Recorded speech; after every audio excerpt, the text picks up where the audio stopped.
everyone we've encountered so far tells us that this is the worst accident they have ever witnessed. It is very dark out here. There are orchards surrounding all four sides, but where those shining headlights are behind us, that is where the crash happened.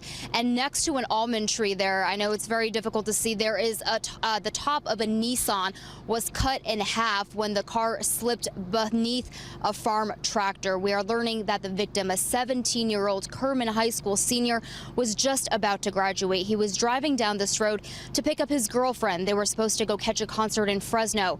Officers believe he did not see the tractor in front of him that was carrying a plow and went under it. The accident took hours to clean up because the victim was pinned inside and had to be removed by firefighters.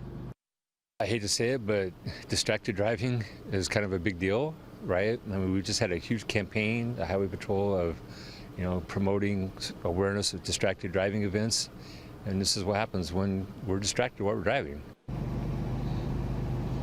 And we spoke to the driver of that tractor, who is just beside himself. He says he was headed home after spraying fertilizer and was on this road for several miles when he noticed a car speeding up behind him and not showing any indication that he was going to brake or stop. Officers, of course, are still looking into other possible factors of this crash, including speed as well as drugs and alcohol. As soon as we get more information, we will bring that to you. Reporting live near Kerman, Christina Fan, ABC 30 Action News. Thank you for watching. For more videos like this from ABC 30, just make sure to hit that subscribe button below.